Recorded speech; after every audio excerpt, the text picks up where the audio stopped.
right, so our guest today is Nicholls, the co-founder of Sparkloop, a platform that helps newsletters grow by thousands of subscribers per day and make millions of dollars by referring their subscribers to other newsletters. Sparkloop is used by world's best newsletters like TLDR, The Hustle, Tim Ferris newsletter, and more. So super excited to have you here, Louis, and excited to jump into some spicy questions about Sparkloop. So, so Louis, tell me, what's the multiplayer mode and how newsletters are using it to grow much faster? Yeah, okay. Well, thanks for having me. So I guess multiplayer mode is kind of the way that every other content creator grows their business, right? So if you look at Twitch streamers, if you look at podcasters, if you look at YouTubers, you look at absolutely like pretty much anybody who's creating content online, they are not doing it in isolation. The main way that they are growing, the main way that they're building their businesses is by partnering up with other people who have similar audiences and they're growing together, right? So if you listen to a podcast, Mhm. I bet that that podcast, most of the time, it will have guests on. It will feature other Yeah. people. Maybe they'll even put like, oh, you should go and try out this podcast, or they'll insert it um into their podcast history, right? Same with YouTube. YouTubers are always collaborating and challenging each other to things to give each other exposure, and because it makes creating the content easier and it makes it more fun, right? But they figured out that if you that as a content creator, you have more to gain from collaborating Yeah. with your audiences, like the content that your audience likes. You have more to gain from collaborating than you do from competing with them and treating them as like competition and oh no, I Mhm. can never like if I miss the beast, I can never let my audience find out about this other creator over there, right? Nobody in any of these content creation spaces does that, right? They're all playing together. They all realize that if one of us wins, we all win, Mhm. except in the newsletter space. I don't know Mhm. why that is. Maybe it's because the original newsletters were kind of like grumpy old guys who were alone in their basement and writing, and they, you know, maybe not the most Yeah. social of people. Maybe more inclined to think of other writers as competition. But if you stop thinking that and stop like trying to, viewing everyone as competition and start asking, okay, well, how can we help each other? Um, that makes you grow a lot faster. So I was talking to some people, and I think my newsletter, growmynewsletter.com, was a really good example of this, where I don't have a huge online audience. I didn't really promote my own newsletter when I launched it Mhm. to Twitter, to places like that. I didn't pay anything for it. All I did was I reached out to like 20 really interesting people in the space who had the same audience that I care about. And I said, hey, um, I'm going to launch this thing. If Mhm. you tell your subscribers about it, which you should do anyway, because they will enjoy it, then I will add you to my recommendations widget so that if you send me 1,000 people and person X sends me 1,000 and so sends me 1,000, you'll end up getting 1,000 new subscribers back, right? So there's something in it for you as well. And in the first 48 hours, I got like 5,400 new subscribers from doing that, just like from doing zero work, just from other newsletters promoting me, because I created a win-win situation where there was something in it for them as well, right? Yeah, and Um, it's the best and audience, yeah, right? Because it's like readers from, maybe similar newsletters or like just in general newsletter readers, people that are interested in reading newsletters. So they would have much more interest in reading newsletters because they're already reading a bunch yeah, of newsletters. Yeah. exactly. Yeah. And people are so weird about this, right? They're like, oh, I don't want, my audience, they come to me to learn about newsletters. I don't want them to find someone else who can tell them about newsletters. And it's like, no, no, if you have an audience that likes newsletters, they are going to find these people anyway. And the ones who Yeah. prefer to learn from this other person, they are going to find them. They're going to enjoy learning from them. Like that is better for them, right? It's it's what you want to end up with. Um, the only question is like, well, why don't you at least like get something out of it by partnering up with those other people and saying, hey, you probably have some subscribers who would prefer to learn from me, who are more in tune with like the way that I teach as well, right? Um, so it ends up with the right people being on the newsletter that's right for them, rather than trying to like steal and like hide your subscribers and be like, no, don't go over there. It might be a little bit better than mine. which is just like a terrible way to think about things, Yeah, like your holding them newsletter should just be hostage. better, Yeah. or at least you try to, make it better. Um, cool. So, well, honestly, I really love Sparkloop. I've used it to grow my newsletter, my marketing newsletter, which I've sold. I've had 8-figure leads or maybe even 9-figure leads coming through my newsletter to book a call with me for the agency services. And when I tracked the source, they came from Sparkloop, which I was like, oh wow, okay. So I paid $2 to get a 8 or 9-figure lead for the agency, which is really really awesome. Um, One thing, there's a bunch of different ways to grow newsletters, and one of them is Sparkloop. One of them is beehiiv has their own platform. So, what would you say? What are the like? What's the difference between beehiiv boosts or Sparkloop when it comes to growing your newsletter? How are you guys better? Yeah. Why should I use Sparkloop? Or maybe I should use Okay. both. I don't think this, so when people ask me that, Yeah. my favorite thing to say is you should try both and stick with the one that gets you better results.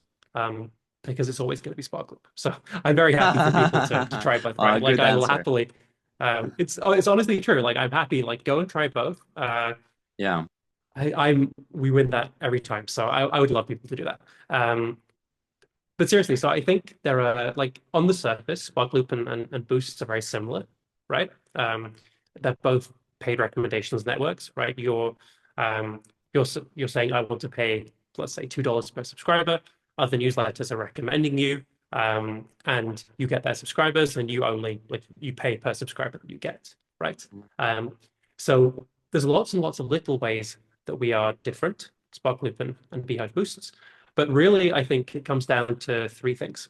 So the probably the biggest thing is in who is recommending you, right? So Sparkloop is really unique in that the one thing we do really, really, really well is we get like with Sparkloop, you pay only for quality subscribers, right? So for like your definition of what a valuable engaged subscriber is. So that doesn't mean someone who's like once clicked a link or appears to be opening or hasn't unsubscribed in the first couple of days, right? Mhm. It means in some cases someone who clicks on multiple links. It means someone who maybe stays subscribed for a whole month and has clicked on ads. Maybe it means someone who has like self-segmented themselves by clicking on a link that identifies that they own a business or that they're an executive in marketing or that they're interested in purchasing a product or something like that, right? If you have a paid newsletter, maybe what you're looking for, your definition of like a subscriber that you want to keep might be someone who clicks to show interest in upgrading to paid, right? To get like a free trial of it or something like that. So because of that, people who pay for subscribers through Sparkloop, they get incredible, as long as they choose a good criteria, they get incredible results. And literally no other platform can beat it. Can't even come anywhere close to it. So these newsletters like to spend a lot of money on those leads because the quality is really good.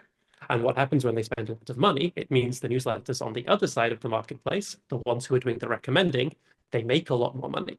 And that's really the killer, is that if you use beehiiv Boosts and you switch to Sparkloop, on average, you'll earn somewhere between 2 to 5 times as much for every single new subscriber that you get.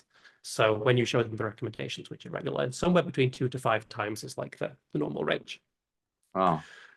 What that means is if you're a newsletter on beehiiv, especially a good newsletter on beehiiv, underscoring fast, and you're a smart newsletter operator, and you're deciding, okay, do I want to choose, do I want to get paid X or would I like to get paid 5X? You're going to choose to earn the 5X, right? Which is why if you want to get recommended by beehiiv newsletters, not only are there a lot more of them in terms of the volume of subscribers, volume of recommendations that on Sparkloop than there are on beehiiv's own Boosts platform, but it's also the better newsletters, right? It's the bigger ones, it's the ones that you would actually want recommending you, right? So even if you don't take into account that we partner with like 26 other newsletter platforms, if you just want to be recommended by the most and the best beehiiv newsletters, you go to Sparkloop, not Boosts, right? So that's the big thing, basically. And that is because we have the better or like the best like what we call engagement screening criteria, right? Where you only pay for the subscribers that And you you can really want. customize it. Newsletters can just configure it whatever they want. Hey, I Yeah. want somebody who like pays me, $100 before I spend $1, or If you want click to, yeah. I 100 mean, you time. Not you can. necessarily that partners will choose them, but Yeah. yeah, Well, you probably won't get very many leads, right? You'll get a lot of people who yes, might be good, yeah, like really good subscribers that you're not going to pay for, so you don't get to keep them. So you yeah, won't get many, you won't get many people recommending you because the payout would be very low, right? So it's not a smart move to do, but you could theoretically do it. Yeah. right. So there's these I guess there's bots, or there's automatic systems that open your Hmm. Hmm. emails or click on the links to make sure there's Hmm. uh, you know, like everything is secure. How do you guys fight that? How do you make sure people don't get charged for those opens or those clicks? Yeah, it's a really good question. And it's something that honestly, it's become such, when we started doing paid recommendations about 2 years ago now, it wasn't very common at all. You had some opens, but like bot clicks really wasn't much of a thing. That came more with like Apple MPP and more of those changes over like the last year and a half is when that has become more of a thing. Um, and we would really like it if the email platforms took care of this, right? They're the ones who are best placed to do that. And to be fair, some of the really big guys, like the sail throughs and people like that, they do actually handle this really well. Mm, And we can actually rely pretty much on like how they're tracking clicks and opens. But the smaller platforms, the beehiives, the kits, the flow desks and so on of the world, they haven't quite done this yet because once they implement this, the open rates and the click rates are going to go way down, right? So they've got to figure out a way to do it. Like first they have to figure out how to do it, and secondly they have to figure out a way to like explain this to their users that no, you have like your open rate hasn't halved overnight. It's just what we were showing you before was kind of completely wrong, right? So while we're kind of waiting for them to figure out how to do this, what we've done is we've built this tool we call True Engagement, which allows us to like manually check this for the subscribers that you're getting from Sparkloop. So what it does, I can't go into like all the details of like how we do it technically, but basically you install like a pixel into your emails, into your email template. And we use that to be able to say, look, this person is opening as a genuine human, this person is clicking as a human, or this person is clicking and opening as a bot. And based on that, we can then say, look, hey, these opens and these clicks, yes, they clicked on the right link or they clicked the right number of times, but it was a bot, so you're not going to pay for them, so we're going to remove them, right? Which is a really big difference between like how Sparkloop and other platforms operate, and that we make sure you don't pay for those like bot or like machine generated is what we call them, machine generated yeah. engagement, whereas other platforms they So if have to do you're that. on Sparkloop, you want to grow your newsletter, you should not be worried about any bot clicks or any you shouldn't be worried to pay for those clicks, or yeah. So you'd get, and plus I feel like there's like some of the newsletters that are on Sparkloop, they get a lot of times a good deal because there's like I feel like there's a period where like if your budget, if you run, if you if you grow a newsletter on Spark, if you grow someone's newsletter, at some point the budget's gonna run out, and so there could be a period where they get basically free subscribers or something like that. So uh, that's really nice. So one thing is, a lot of newsletters in this that want to grow their newsletter, a lot of newsletter creators, they use Facebook ads or any other Twitter ads. Maybe some use LinkedIn. What's the How would you compare? I guess those are two different things, but I just want to hear your thoughts on using. Let's say I have a newsletter. I'm choosing between um, investing in ads or investing in Sparkloop. What's better choice for me, or maybe I should do both, and what stages should I do that? Yeah, definitely. So I think it depends on the budget, right? If you have $500 a month or $1,000 a month to spend, probably you're going to be better off putting the whole thing into Facebook ads, I would say, or into Meta ads or some ads platform. Maybe like 50% of it into ads and 50% of it into like sponsoring newsletters as like one-offs, right? Because you can afford like one sponsorship of a similar newsletter to you at that kind of size. If you have a real budget, so if we're talking, you know, two, five, $10,000+ a month that you want to spend, I think that's where Sparkloop should definitely represent a percentage of your budget. And it's very difficult to say what it should be, but I kind of liken it to kind of like your optimal like wealth portfolio, right? So if you have some money that you're investing, okay, if you're investing for a 50-year time horizon, maybe you put everything in the S&P 500, right? But if you're investing for something more like what you're doing for your business, like, okay, I need this to be profitable over, you know, 5 to 10 years is what I really care about. Then you're not going to put all of your money into the stock market that could crash and halve overnight. You're going to put some of it there, and you're going to put some of it into something that is less risky. You know Yeah. what you're going to get, right? Into bonds or something like that, right? And so in this analogy, Facebook and Meta ads and paid ads for me, that's like the S&P 500, right? It can get you really, really, really good results. If you crush it and Facebook is working and it's spending your budget properly and everything, and you're working with someone smart on it, like you guys, you can get really, really good results for a while, like way better probably than you're going to be getting from Sparkloop, right? The best when Facebook ads works really, really well, while it's working really, really well, it's going to be cheaper than Sparkloop for sure. It'll be a better deal.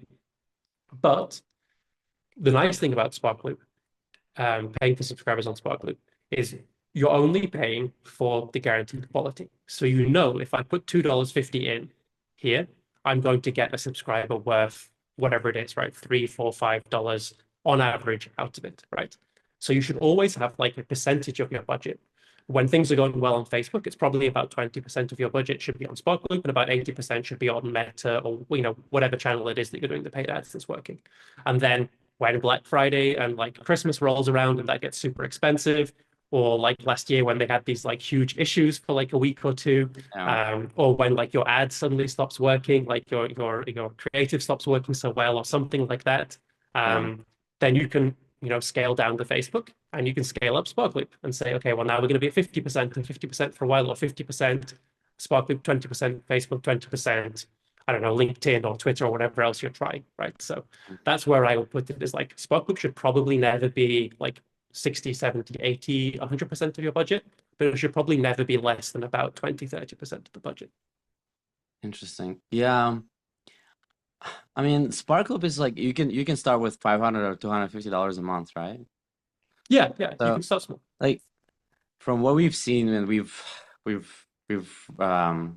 run ads for so many different newsletters and different niches. There's a lot of niches on the expensive side, like let's say finance or maybe VC, or I don't know, maybe you want like some SaaS CFOs only.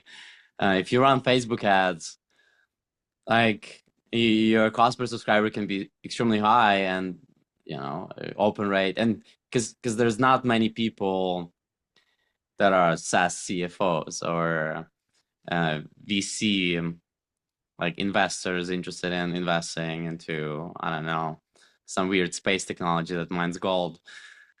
Like, that's when your newsletter is so niche. Yeah. But when you try running ads on Facebook, comparing that on Facebook versus Sparkloop, you can actually win. Like the cost per subscriber that engages can be much lower on Sparkloop than with Facebook ads. Yes, and scale will be limited on both because it's just your audience is limited. But I felt like Sparkloop for some of these newsletters, or for a lot of newsletters, can be actually like a safer bet even. So less risky because you can set up the engagement criteria. You can kind of pick and choose the newsletters you partner with. Versus with Facebook, like if you don't create a right creative, or if your niche is just like you have one person out of million, like it's just it won't work. Or maybe your niche is just very expensive. Everybody is paying the CPMs is just over $100 or over $70. So yeah, but that's cool to Yeah, hear your thoughts. I totally agree, right? Like Sparkloop is it's the safe bet, right? It's where you Yeah, go where you know okay, the bond market. I know exactly how much I'm going to pay per lead, and I know what quality I'm getting from that lead, from that subscriber, right? But at the same time, like it's important for us as well that like um, Sparkloop is relatively like compared to Facebook, compared to like if you're thinking about your like target audience, Mm, Sparkloop probably has like less than like 1 or 2% of like the potential people who could ever be like your target reader. It's probably like 1 or 2% of them in Sparkloop. And Facebook has like 60, 70% of them, right? yeah. Um, so you like I like that way of thinking about it. It's like, okay, look, let's make sure we do get the 1 or 2% that are already inside of Sparkloop, and that's safe, and we don't have to worry about the budget we're investing there. And then if you have more and you're willing to like risk it, you should definitely be spending as much as you can on like Facebook places, because like I'm guessing we're going to talk about later, you can use Sparkloop and other tools on the other side to at least arbitrage that cost and to make it less of a risk, right? You don't know necessarily whether those subscribers that you're getting from Facebook are going to be good subscribers, but you can see at least very early, okay, well, at least I'm making 20, 50, 100% of that back from my day zero offer and my Sparkloop subscribe and all this kind of stuff. Yeah. Yeah, Yeah. 100%. Yeah. So, so I'm just curious, how many subscribers when you start, when you want to grow your newsletter, you think of scaling and maybe you have some sort of, hopefully people that want to grow their newsletters, they know the revenue per subscribers and they know, how fast they can grow. How many subscribers can you acquire on Sparkloop per day? What's the like? What are some of the biggest newsletters? How many subscribers are getting per day on Sparkloop? Yeah. So I mean, we get people who've done well over 10,000 new subscribers per day.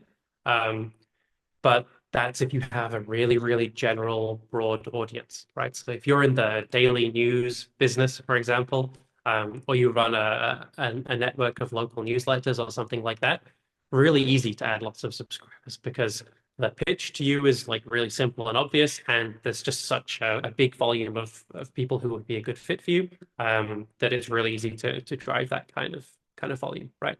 Um, but like you were talking about, if you're in, and I think the most niche newsletter I've ever seen was a newsletter for solo practitioner US legal professionals who live abroad, right? Insanely niche. Uh, Yeah. so like basically lawyers who are American lawyers work by themselves but don't live in the US. I don't know what are there like 1,000 of those people even in the entire world, 10,000 something like that. We can Yeah. probably deliver you like maybe one a day at most of those people. So yeah, it really depends on your target audience, right? Yeah, that is very specific, but that's cool. So 10 K or more per day, you can do it as long as you have a broader newsletter, or you're Yeah, I fine mean getting more. we have like hundreds and hundreds of thousands of subscribers coming in. I mean, millions of subscribers coming in a day that we could potentially send to you, right? So if you had a huge budget and you really wanted to have 50,000 a day and you had your target audience was broad enough that that would be reasonable, we could do that, no problem. Got it. So what kind of cost per subscriber can newsletter creators expect on Sparkloop? Yeah, so we start at $1. And the reason we start at $1 is we deliberately make the like the sort of the worst quality subscriber you can pay for is still pretty good quality, right? They have to remain subscribed for at least 2 weeks. And they have to go through like all of our security and like email verification, and they have to prove that they weren't subscribing by accident and like all this kind of thing, right? So even at like the dollar, you're paying for a pretty good subscriber. Uh, I think the average cost, like across all of the partner programs we have, the average cost is something like $2.20 right now. It's been pretty stable, like it's been really stable since we launched, actually. I think over the last 2 years, it's gone from like 220 down to $2 up to like 220, 230 again, is like the average of what people are paying.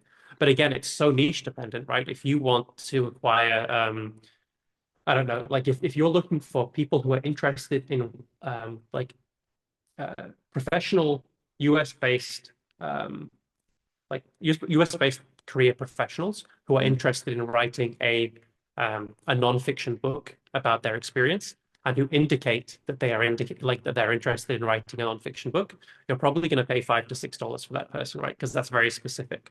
Mm, But they're probably worth a lot of money. If yeah. you know that you're only paying for those people, right? They're probably worth 100, 200, $300 on average. Whereas if you're just saying, look, I write a local newsletter in Boise, Idaho, and I want people who are based in Boise or like close to Boise in Idaho, and I want them to be opening and clicking my email and still be subscribed after 2 weeks, then you're probably going to pay like $1.50, $2 for that kind of thing. When it comes to growing local newsletters, how do you make sure that they're gonna actually get people from that geographic location, let's say from San Francisco or yeah, New York? Yeah.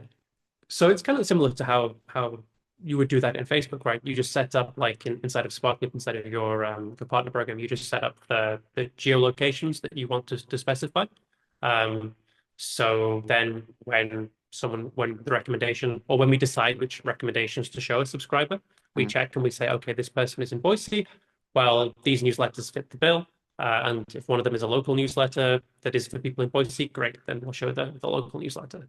So you check Because it on people, yeah, when they land on the landing page, right?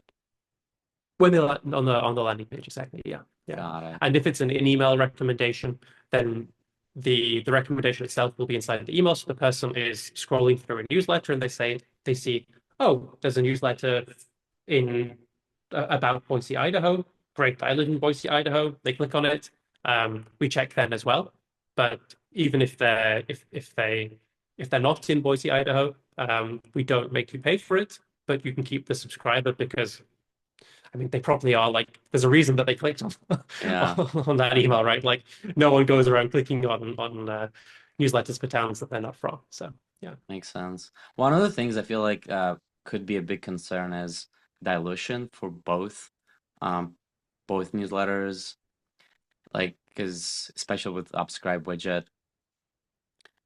And I just want to hear your thoughts about that. So let's say, you land on the newsletter landing page, you subscribe to the newsletter, you get hit with like 5, 10, 200 different newsletters to subscribe to, and then you subscribe to them.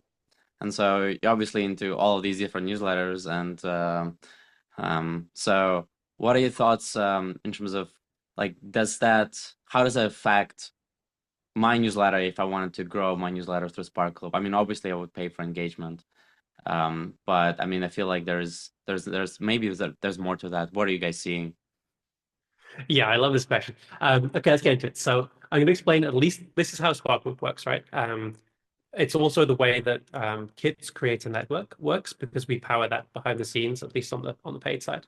The way Substack and beehiiv works is a little bit different to how we work. So I can't really we can go into the differences later if you want to, but talking just about Sparkloop for now. So um, on average, like we only allow you to show 5 recommendations in your Upscribe widget, right? So when you subscribe to a newsletter, uh, and you only see this when you're coming from not Sparkloop, right? So you have to be signing up from, you're not signing up, like there's no like, oh, I signed up to a recommendation and then I see more recommendations and then I see more and like I end up on like 50 different ones, right? That's not how recommendations work. It's not like this weird circular like pyramid scheme kind of thing. It is on Substack, right? That's why Substack's in a whole messy place. But at least with like the way that Sparkloop and Kit and beehiiv's work, that's not the case at all, right? So a new subscriber comes in, they sign up to newsletter A, they see this recommendations widget. It has up to 5 recommendations on it. On average, it's probably going to have about 4 recommendations. And people on average opt into about 2 of those newsletters. Okay. So it's just above 2, it's like 2.1 or something like that. So the average subscriber, when they come in, they're not going to overwhelm their inbox, right? They get 3,491 emails on average a month anyway. And thanks to Sparkloop, they're going to test out 2 additional ones probably each week, right? So Mm, not a huge volume difference in the inbox. It's not really going to overwhelm anybody. yeah. But what we do is the difference between, well, the thing that's really cool about Sparkloop is they're trialing those newsletters, right, for 2 weeks. And we do a load of like smart stuff behind the scenes to be like, okay, did this person like actually take enough time to literally like go through and choose the newsletters they want to try out? Because if they don't, if we think maybe they skipped it or something, we actually have like a whole different flow we send you through to make you like say, no, I wanted to sign up to all these newsletters. Like I really want all of them. We don't like, no one ends up on these lists without like by accident, basically. That's just a complete myth. So then they go into like these 2 to 4 weeks where they're testing out this newsletter. And if they don't like those two, if they're not like really, really good subscribers of them, they actually get removed, right? Because if you don't pay for them, they get removed. So on average, what happens is they'll see 4, they'll opt into 2, and they'll end up on one of those newsletters a month later. They'll still be reading one of those newsletters. So in terms of like, am I making a mistake as a newsletter to recommend other newsletters because their inbox is going to be so crowded that maybe they're not going to open my newsletter anymore? We're looking at one additional newsletter that they're opting into at the end of the day. Like a month later, they'll be reading one additional newsletter. And we've done crazy numbers of tests on this, like looking at the data. We have access because we have an ESP integration, right? So we have access to look at if you put upscribe on your site and your sign up flow, and you take the subscribers who do opt into recommendations and who don't, we can then split those two groups and we can say, okay, for those two groups of subscribers, the ones who chose recommendations and the ones who chose 0 recommendations, which ones have a better like open rate? Which ones have better click-through rates? Which ones are more likely to purchase a product? 0 difference, 0 statistical difference. There is just like anyone who says that showing recommendations like dilutes your audience's attention or affects it in any way, it's just bullshit. Yeah. Like they're just talking out of their ass. I'm sorry, it's just not true. Makes sense. Yeah. I heard somebody say it recently and they were super concerned. But yeah. Exactly. Like data speaks for itself. Like it's a fact, you cannot argue with that. Yeah. But I get why like it is something that you should be like concerned about initially, right? Like you should be worried about your audience's attention. Attention is important. It's just this happens to be like we've been doing this for a really long time now, and it's proven that it's not an issue, and we can all relax and rest. The way Substack does it, you can't. By the way, beehiiv and Git is the same as us. They're fine. It's not going to dilute your audience's attention at all. Substack does even though that Substack does. Yeah, Substack does. Because Substack has hardly anybody coming in from outside the network. Something like, is it 40, 50, 60% of all of the new subscribers for publications on Substack are generated by Substack, which is just their way of saying by other publications. Because when you sign up to a Substack, you get opted into like 9 recommendations. They don't check to see if you even want them. They don't even show you what those recommendations are. And then every week you get multiple requests from those, like multiple emails from those publications or on behalf of those publications, suggesting you other newsletters that you should sign up to, right? Because they want to push the numbers as high as they can. So Substack has the problem that no other recommendations network has, which is they don't have that like fresh inbound flow from Facebook ads and from places outside, right? Which is what we have. They just have like this, they're just like recycling subscribers through and through and through. Which is a problem. If you want to like hurt somebody or if you have like enemies, just subscribe them to a bunch of Substack newsletters. Yeah, basically. That's funny. Or like prank somebody. Cool. Are there any concerns you'd say people that think about joining to Spark, to grow their newsletter to Sparkloop? Are there any concerns they'd have that maybe we haven't covered today? Yeah, so I think of a couple of reasons why you wouldn't want to start with Sparkloop or not yet. Number one is if you have a really small budget, then it's really, really hard for us to gather enough data to send you through the right subscribers and to show you to the in the right recommendation, right? Because we need quite a lot of volume to test this to be able to get it right. It's the similar with Facebook. Facebook has right. So like if you can commit to like ideally at least $500 a month, we can do a pretty good job. If you have $100 to spend, it's going to be really, really difficult because it's going to take us like 5 months to figure out like what we should be doing for you, right? So you're going to have 5 months of like what could be pretty bad results, which is not great for you, and it also makes us look like we kind of suck and we don't know what we're doing. So if you have a small budget, probably not the best way to use it. I would probably be just like directly sponsoring like one newsletter a month or something like that, right? So that's a reason not to do it. The other reason maybe that you should like not use Sparkloop or not use Sparkloop yet is if you don't know like how a valuable subscriber behaves and what makes a subscriber valuable, right? If you've just started your newsletter and you think that you want to sell ads or you think that you're going to launch a paid product in the future, but you're not really sure and you're not sure who for and you're not really sure what you want, it's really tempting to go, okay, well, let's like, if I get people who are just opening my newsletter, those are going to buy my book or whatever it is later, right? So why don't I just spend a lot of money on Sparkloop or on Facebook ads to go and get those people? It's not a Sparkloop specific problem. It's like paid growth in general, right? Why don't I spend a lot of money, get some people who are interested, like who seem to be reading? I'm sure they'll all buy my book in 6 months whenever I decide what the hell I'm going to do and who I'm going to write it for and all this kind of stuff. Yeah, yeah, Spoiler alert, most of the time that doesn't work. yeah. So I've had the if you people don't know, saying things. Yeah, yeah, have dreams. yeah. Cool. Well, that makes sense.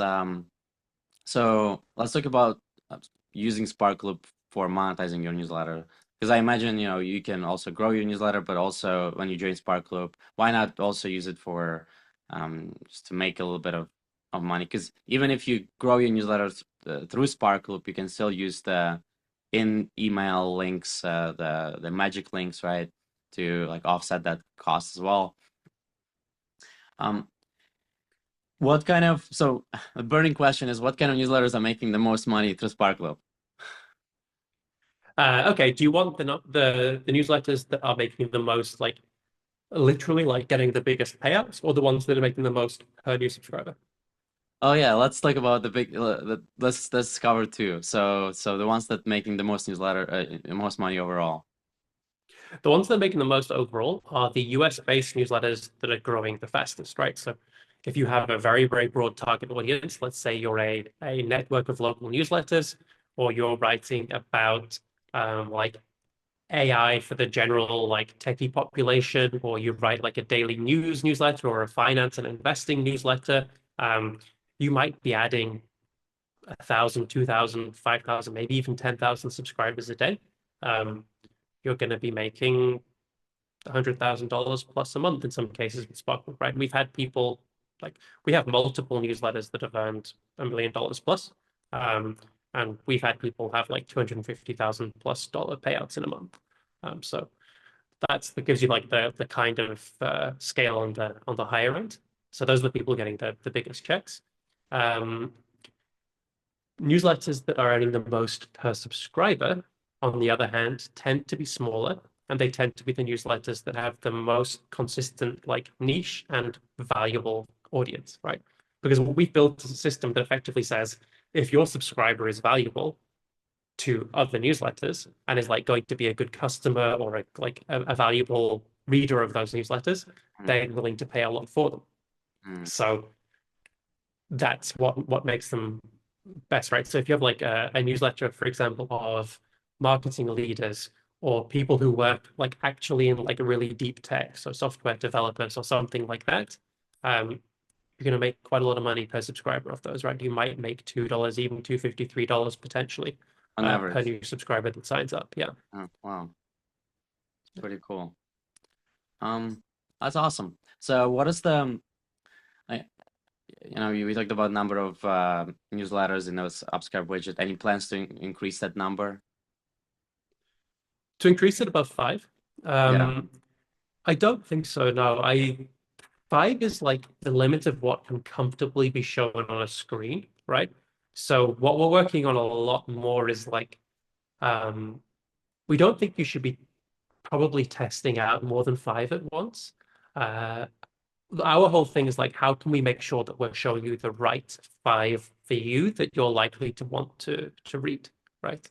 Which is one of the things that's one of the reasons we pay out a lot more than anyone else, is that we're like way better at doing that.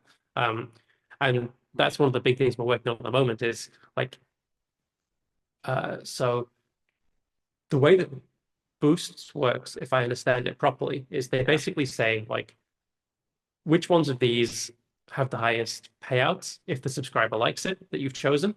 Let's just rank those in order. We'll show them from the top to the bottom, right? Sparkloop, the majority of the time, is way smarter than that. and it says, okay, let's take a look at everything we know about this publication and the history of like recommending them. Let's look at the earnings per impression, and let's show the one that like statistically, or the five that statistically are most likely to make you money. But what we're doing more and more, and we've been testing over the last like 6 to 8 months or so, and we're like slowly rolling out, is we're saying, well, actually, like it's interesting, like on a publication level to know that stuff. But what would be really interesting would be if we could like take a look at that subscriber and say, hey, this subscriber who just subscribed, based on what we can find out and what we already know about that person, what are the 5 newsletters that that person is most likely to be interested in?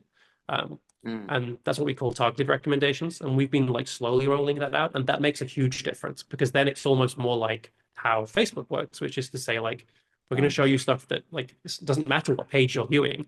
We're just going to show you the stuff that you're most likely to like. And that makes the biggest difference. Have you ever thought about asking them, like doing some sort of quiz funnel? Maybe like asking them, let's say they subscribe to a newsletter and then just having a quiz, like, hey, are you interested in AI? Are you interested in investing? And then maybe they go through this quiz and then you say, okay, based on what you told us, here's like 5 newsletters or 10 newsletters or 20 newsletters. Yeah. Yeah, we have actually built that. We've tested it. Mm. Maybe at some point we might release it as a feature somewhere. I'm not going to tell people the link to it because then they'll go and use it. We don't like people using it. Okay. Just like the short and long of it is it doesn't perform as well because people are really bad at knowing whether they're going to like a newsletter based off like a 1 sentence or a 2 sentence or even like a 5 sentence description. What's really good is if they can just test it out like risk-free for a week or 2 weeks and just decide if they want to keep reading it or not. So we want to make it low friction, but we don't want to overwhelm you. We want to make sure that you're making an informed decision, that like it seems plausible that you might like it, and then just test out like the 2 or 3 that you choose. And like if you're reading them and like it seems great, then you'll keep them. And if you're not, then you're just gonna get removed and it won't be clogging up your inbox. So it seems to be that like the thing that like is best for the reader, but it's also best for the partner. It makes them the most money as well. Makes sense. What are some of the biggest mistakes you're seeing newsletter operators, newsletter creators are making these days? Just in general. Yeah, just in general. Maybe Oh monetization. wow. Yeah. So can we talk about the website identity resolution stuff? Is that allowed? Yeah. Oh yeah, let's Yeah. go. Yeah. Yeah. Do you know Yeah. what that is? So have you Yeah. come across that? Yeah. Yeah. Okay, You so this visit is the the thing. website and then like you don't opt into anything and then like a few minutes later you get, oh, you visited this website, buy this product. Why did you leave? Yeah. Yeah. So that's something that has been around for a while. It keeps coming back. Right now, it's like really hot in e-commerce, and Mm. it's come back to newsletters. Mm. And it's come back with like a nasty twist, right? So the way that people are like, just to be clear, this is like super illegal basically everywhere except the US. Like I think in Canada, in California, it's also illegal, but in like Wait, the US outside of California, it's fine. it's yeah, in US it's legal, right? But I think in Europe Yeah. it's not. Yeah, like Europe Oh there's no, in quite Europe, you're going to jail. yeah. Canada, you're going to jail. And I think California, there's like something to do with CCPA that probably means probably you shouldn't be doing it. But I think for like the rest of the US, it seems like a gray area. Sort of, you're going to get away with it. But the way that it always used to work was kind of like a more sane way of doing it, which was to say, okay, you visited our website, we didn't sign up for our newsletter, but we know your email address because we've used one of these identity resolution tools. I'm not going to name any because people shouldn't sign up and use them. But then they would send an email and say, hey, like I saw you visited the site. Do you want like this lead magnet or do you want to click here to like subscribe to our newsletter or whatever it is, right? And it would be like a cold email kind of thing. And it does work. And that's honestly like in the places where it's legal, it's kind of a smart thing to do. Why not if you get a lot of traffic, right? Mm. The issue comes with like how people are doing it nowadays, which is they're just taking all those email addresses and they're just adding them to the newsletter and saying, well, let's see if they just like they don't know, they never signed up for this. Maybe they don't even remember like visiting the website. In Yeah. some cases, it's actually on a different site and they still get the email address because they're like pooling them together. These newsletters are like working together to do that. So like I visit like one finance newsletter's website, for example, and Yeah. then because I've grouped it up with these like other 10 finance newsletters. Now I get added to all 10 lists and start receiving these emails. Um, And I have to like, unless I unsubscribe from them, I'm going to keep receiving those newsletters from those 10. And then they kind of, some of them are ending up selling on that data to like other people. And there are literally people like, if you go on Twitter now, you can see people complaining about this data. Like, hey, why am I on like 50 different email lists? Why Yeah. am I on 100 different newsletters? It's actually crazy. So I think that's something that people are doing really wrong. Luckily, every newsletter sending platform, with the exception of one, which I will not name and shame, does not allow you to do this. There is one that does allow you to do this. Um, I'm not going to name and shame them, but they know who they are and they know what they're doing. And they should stop, in my opinion. Yeah, I've had that happen to me. I don't know about the identity resolution thing. I feel like somebody just scraped my email and added that, added my email, and I'm not subscribed to many things or like any newsletters through my work email, so I know when somebody adds me to a newsletter, that's it. Yeah, so that's Yeah. interesting. Yeah. So Um, that's the big one that I'd say people are doing wrong. Other thing that people are doing wrong is I think they're not making enough money in the sign up flow. I think they're not like using the Sparkloop. well, yes, not using Sparkloop and also just not like I have this really big thing about like we have this weird thing in the newsletter industry of like best practices, right? Which all come from people who had no idea what they were doing in like 2010, who were like 22 and they were hired out of college to go and work at some huge newsletters, like or some huge like newspapers newsletter, right? Because it wasn't an important position back then. They didn't care about the newsletter. And so they brought in some kid with no experience, smart guy, but like no experience. And they said, hey, you're in charge of the newsletters now, go and like set the best practice, go and do this. And then everyone kind of copied them. And the worst place you see this is in the newsletter thank you page, where now you will go to the thank you page and it will give you this absolute nonsense about like, um, go to your inbox, then step one, move me to the primary inbox. Step two, hit reply to this. Step three, like, what is it? Step three, click a link or something like that, right? And it's like, nobody is doing this. Like, that's like, stop. Like, you're asking for like such a crazy thing, right then. Like, that space would be way better used to like upsell people, to Yeah. give them like an affiliate link to like make some of that money back, right? That you've just spent on acquiring them. And there is zero proof whatsoever that like any of that stuff that people call best practice actually makes any difference. It's Yeah, just a waste we've of time for tested people to it, keep doing. and well, I think it might have been we just removed like we had a thank you page, and we just like stopped doing it because it doesn't make sense for money. Like, yeah, maybe some people will see that and they will do this. Well, actually, no, we've had so the thing we did with is we had a different keyword on the thank you page, like say let's say keyword growth, and then in the welcome email we had a keyword like ads or something, and so people would say growth. So they actually we know that they read the thank you page, but like it's just not like that real estate is just so valuable that whatever the incremental very small percentage if we get anything even like it's just not worth doing it.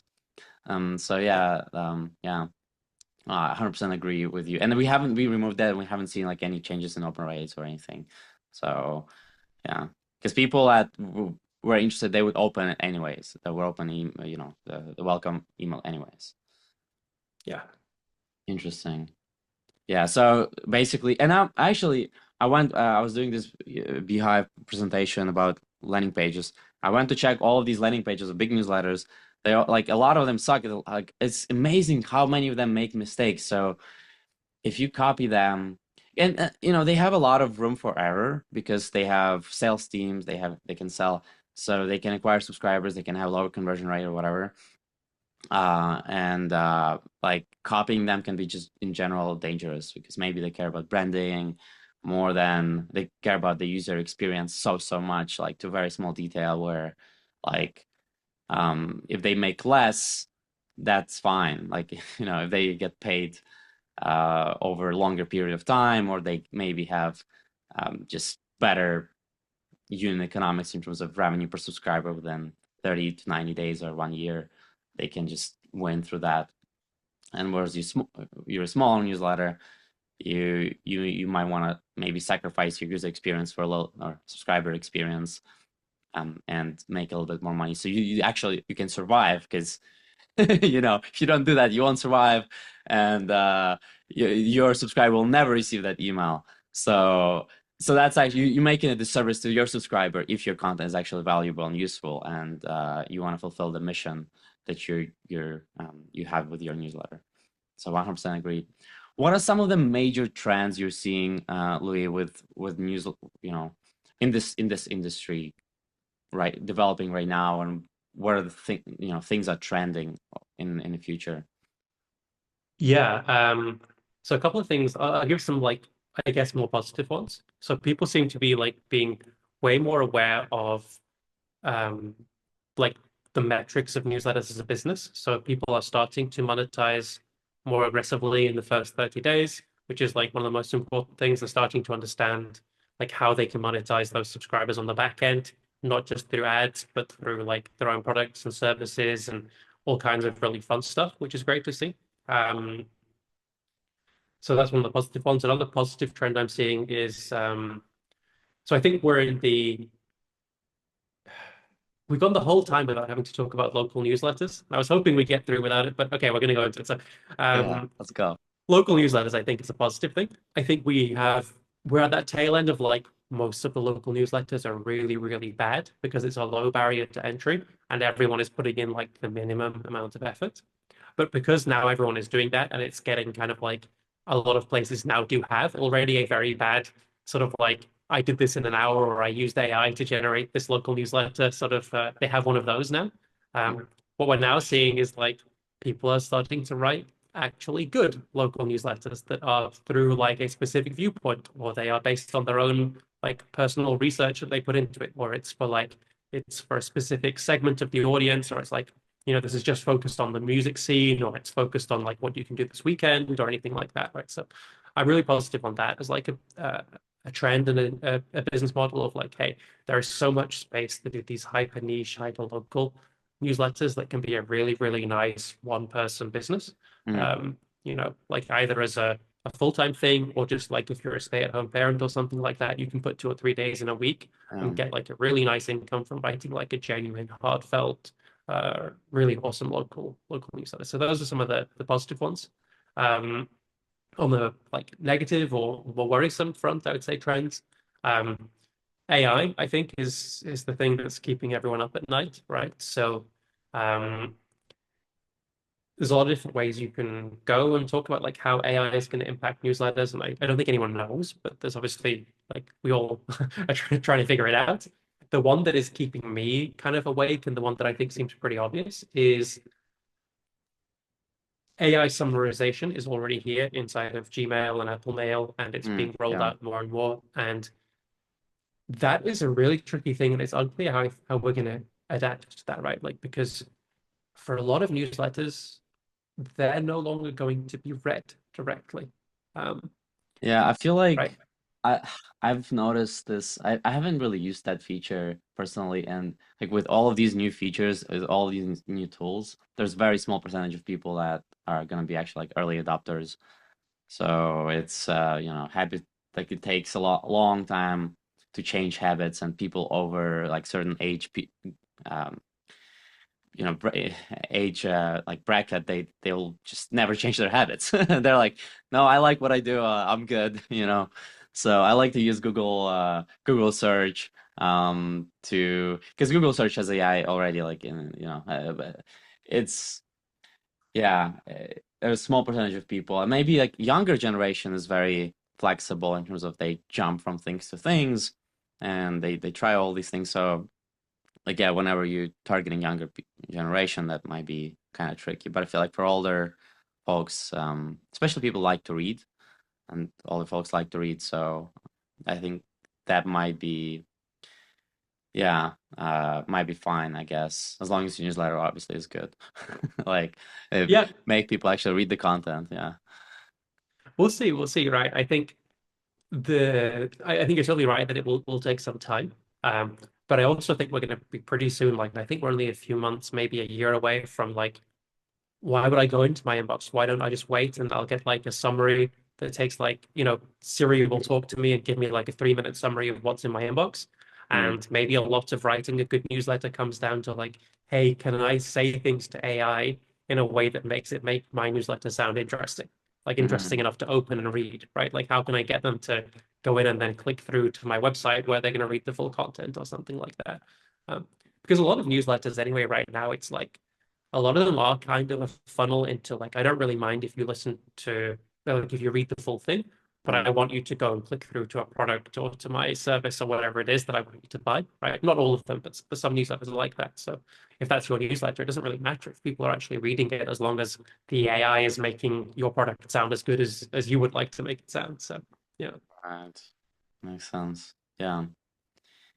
Um, cool. Yeah. So that's yeah, everybody has to think about that. What in terms of maybe monetization, there's all these platforms, and I feel like just ad costs might be going down.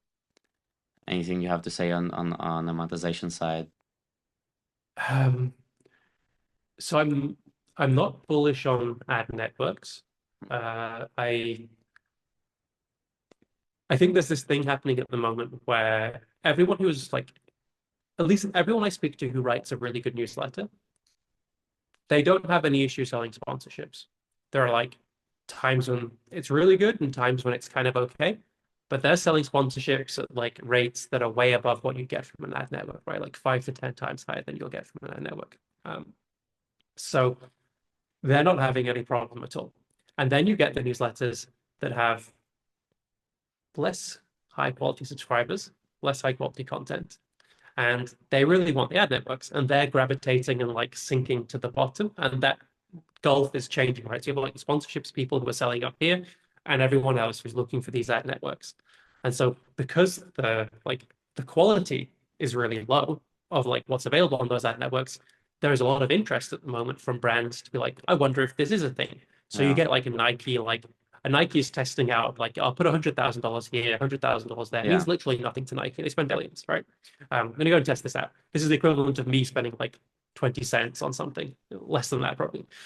So they throw $100,000 at an ad network and newsletters and go, well, let's see what happens, right? But they only do it once. They don't come back because they get clicks and they get opens, but they get from the kind of person who is not going to purchase from them. Like it's not the target audience they want. So they get engagement, but it's not what they're looking for, right? It's not feeding into their goals, and these guys are pretty sophisticated. So the problem then is that, okay, well, you make less money from the ad networks. So those low quality like subscriber newsletters, they then go back and they say, okay, we can now afford to spend even less on subscriber growth. So I'm going to get the 10-cent subscribers from Facebook ads, like the cheapest meta ads that I can get, right?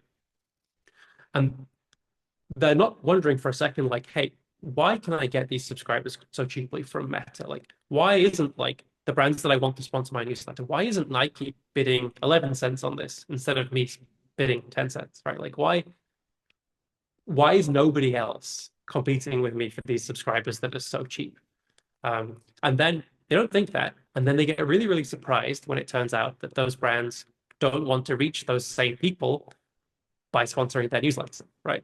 And it's just this horrible circle of like, there are some newsletters that have spent quite a lot of money on acquiring thousands, hundreds of thousands of subscribers that are absolute garbage. Like they're real people, probably really nice people, but they're not going to be buying anything that like any brand that would sponsor your newsletter wants to, um, like would make them want to sponsor you, right? So that's where I Mm. see like the issue is like, I think that's a really tricky thing that some people are going to be really shocked by in like the next year, and it's unfortunate. Mm. Makes sense. Um, what do you, I guess, what do you disagree? I think we've covered that a lot, but what do you disagree? Maybe there's something. What do you disagree with most people when it comes to newsletters or most newsletter operators that think about growth, monetization, anything that we haven't covered? I've been grumpy today. I've been negative. We've gone through thank you pages, we've gone through Yeah. networks. Some people don't like recommendations. I think when we started, there was a lot of people who didn't like it. I think we're down to like three or four like really vocal people who like they said it too loudly publicly, and now they can't really like they look a bit silly if they go, actually, yeah, this is fine. So we're down to those like last people who have to like they've staked their reputation on it and can't say anything else. So I don't think that's one anymore. What else do I disagree on? multiplayer mode that like you should be collaborating with people instead of competing. I think those are the Gotcha. main ones. Yeah, I don't. I've Awesome. been grumpy enough. I don't have anything else. Yeah. Right. Yeah, no, I think we've covered a lot today.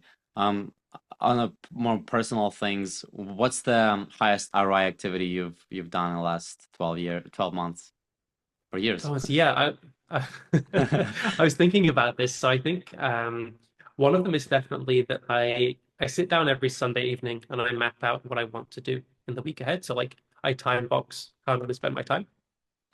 I don't know if that's like a me personally thing I that do the I'm. same thing. Yep. I Yeah. do the same exact thing Um, in calendar, yeah. Cool. Yeah. So that really works for me. That's made a huge difference is doing that. And the other thing has been like being intentional about increasing my luck surface area. So putting myself in situations where I could get lucky, basically, Mm, in sense of like meeting the right people, learning something new, having fun. And what a lot of that looks like is probably like to make that more concrete, I guess I could say like I travel a lot for work. mm. And the thing I've started doing now is if I know that I'm going to be so I'm going to be in Austin at the end of February. Nice. One thing that I'm absolutely going to do is I'm going to organize a dinner with like 5 to 10 people while I'm there. And some of them will be people I know, some of them will be people I don't know, but I'm going to bring them all into a room and get to meet them. And I do that 5, 10 times a year. And Mm, like I never know what value I'm going to get out of it, but I always get some really good value out of it. mm. That's really cool. Yeah. I'll see you in Austin for sure. Yes, very cool. Um, Great. What are your maybe top two favorite books that changed everything?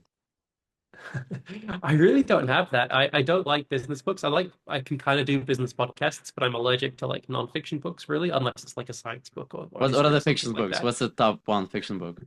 So I love Wuthering Heights. It's one of my favorite ones. And another one that I like is what did I read recently? Um, Another one that I really like are the Jeeves and Wooster books by what's his name? No, I'm gonna.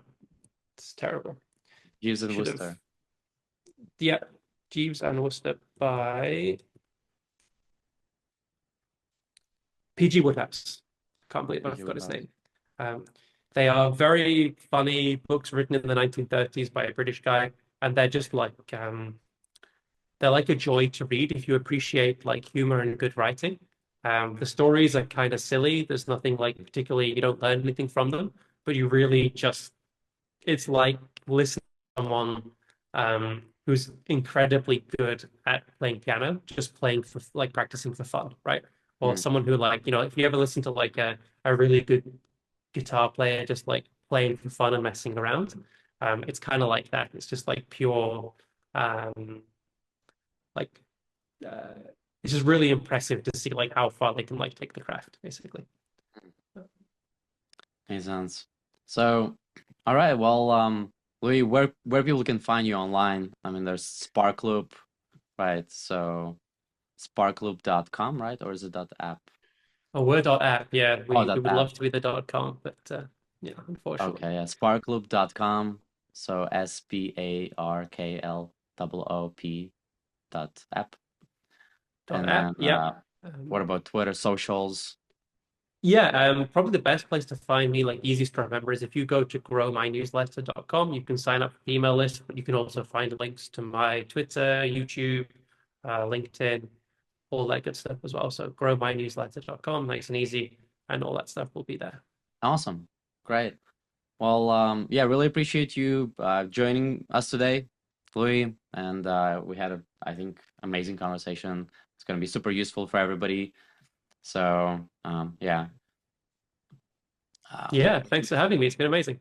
yeah, great. Yeah. So for everybody else, make sure you guys like and share to friends, other newsletter operators, and yeah, and obviously join the Spark Loop to grow your newsletter and also offset the costs of the subscribers by recommending other newsletters.